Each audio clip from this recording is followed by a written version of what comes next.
Welcome to the KJ Raycing rear end special. Alright, here it is.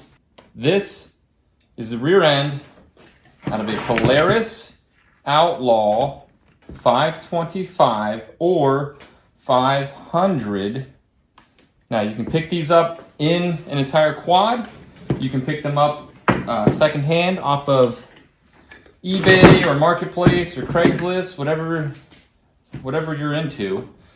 If you buy a used quad on the cheap like I did, this is going to be a mess. There's two bearings inside here. There's seal retainers in here. There are these rubber boots themselves. I learned from the first one, just spend the extra money, replace all the boots.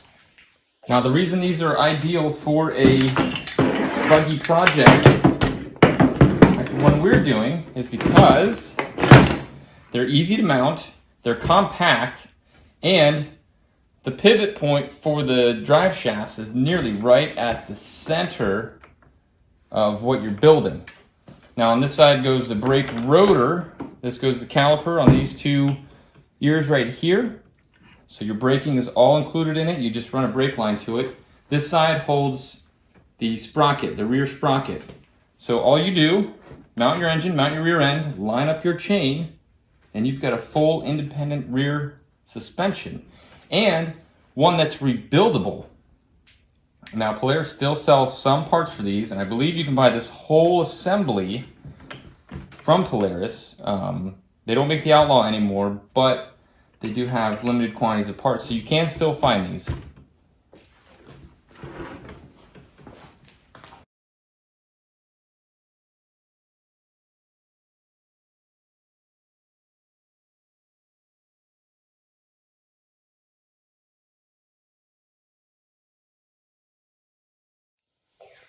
All right, let's take a look in here. This is a grungy, old, dirty mess. There's dried up grease in here. This is in desperate need of a rebuild. There is a retaining ring in here, and this one looks like it's still intact. See how this won't come out? Oh, it's actually a good sign that this is old and crusty, because it means nobody has changed anything in here.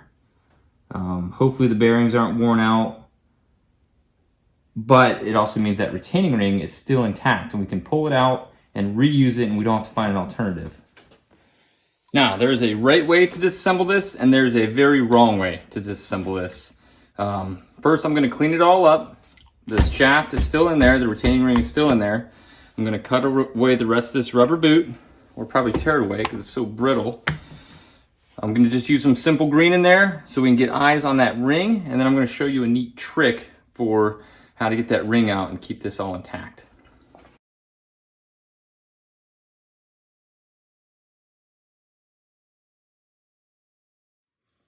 All right, this is one of those things that you don't realize you need until you have it. Now, I bought this pick set specifically for these retainer rings, and I'll show you how to use it.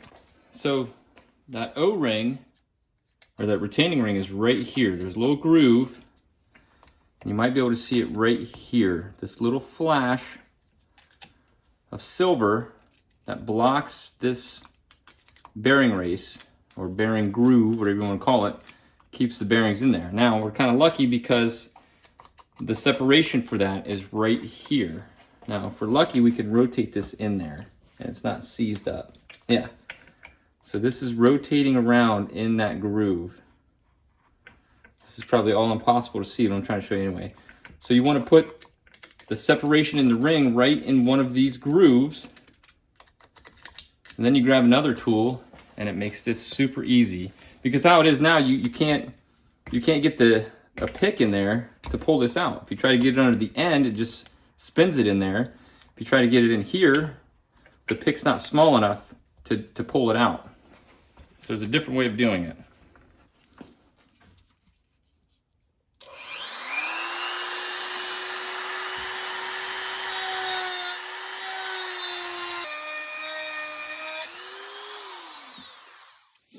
So once you have that, get your pick, rotate your piece around, and you can rotate it well around.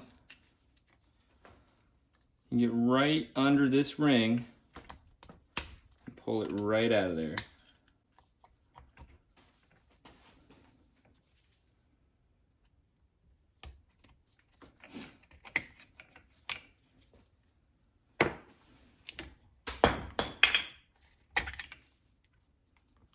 And there you have it, an undamaged ring, undamaged bearing sliders, grooves, and now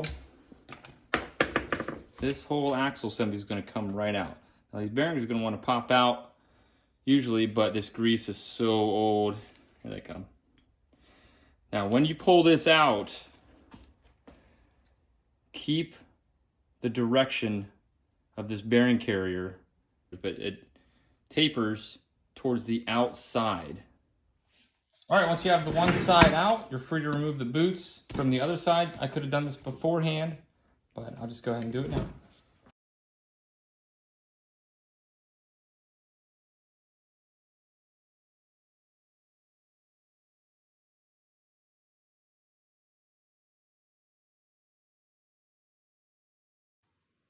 All right, that's all taken care of. This side's actually still a little bit wet. Doesn't matter, still gonna rebuild the whole thing. The next step is to pop this off. All right, so I've got it locked in the vise. I locked it down by the drive shaft instead of the housing so that I don't mess up that retaining ring. I don't reuse these drive shafts. I still try to keep them nice. I lock it in a place that's not gonna damage anything else. Now, Polaris has a method for this, and in the service manuals, it says to use caution, you could permanently damage all of this. But if you're careful, you can pop it off. There's a little retaining ring that holds it onto this final drive spline. So all you do is you don't hit the bearing race, you don't hit the very outside, you hit the very inside, right here. This is what that O-ring is attached to, and this is what is splined that the axle fits into. So I take an extension, I put it as close to the shaft as I can, and I give it some taps. And you see it already knocked loose, so it doesn't take much. I've had some that took a lot, but this one's pretty good. And once you get that retaining ring out, it should just pop right off. There's your splines, here's your CV, there's your bearings, and here's that retaining ring. It's just a little spring clip that goes on the end of the shaft.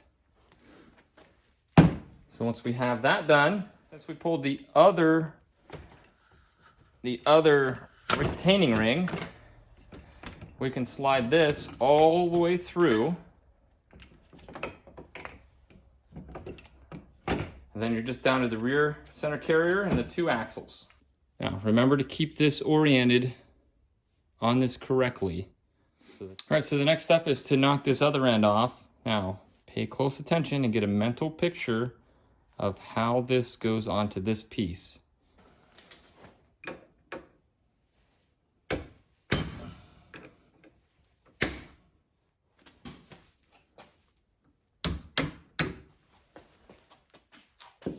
Got our outer CV, got our axle,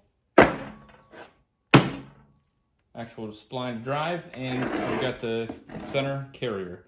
Now I'm gonna get some simple green. I'm gonna clean this up, and then we'll move on.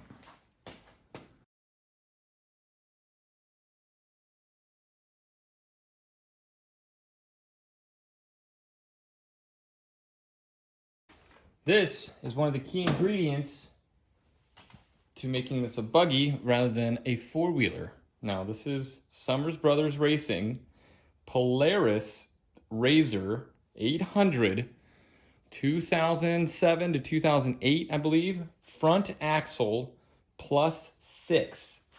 Now, this +6 does not apply to us because we're not taking this from a Polaris RZR 800.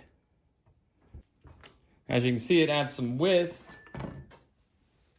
to your project. And we take it from the end of the spline to the end of the spline. It adds almost 4.5 inches to either side. So that's putting our 45-inch wide quad with tires on it to a minimum of 51. Now I like to run about 62, 65-inch track width for the rear, and that comes from an extra 4.5 inches from here and the correct offset of wheel. You get a nice deep dish, you can make your buggy wider. So these are the retaining rings that holds this spline part of the axle into this housing.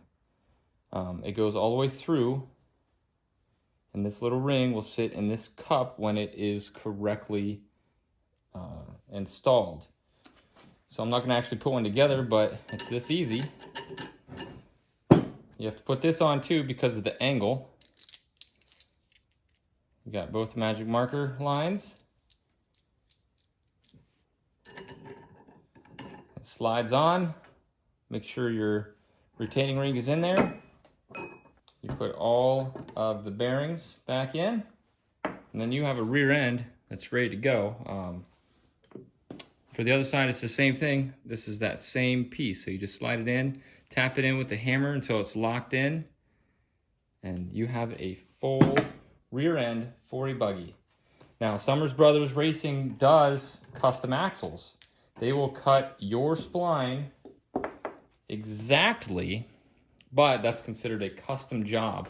I actually talked to these guys, and when I suspected this could be the right spline and the right axle for my needs, I called instead of just placing the order, and the guy went out to the warehouse.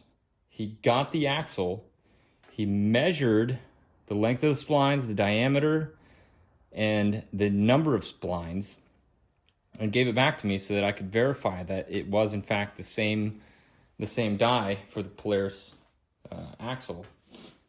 Now they do make custom axles, like I say, but that is a considerable upcharge to do a custom job. So if you do want a wider track width, they'll make you one that's actually 6 inches longer than this instead of 4.5. So that is the KJ Racing rear end special. I'm probably gonna have to find an alternate solution to this, since all of you are gonna buy up these rear ends now that I've given you the recipe for success. My next thought is to try a Honda TRX 700XX. I might consider getting the proto die. I had my eye on that for a long time before, and I still do now. Being a 930 CV gives you a lot of options for axle lengths, and you don't have to mess with all the internal greasing and the boots and the retaining rings. 930 CV axles just bolt right onto the end. So I'm looking forward to finding an alternative to this. Thanks for watching.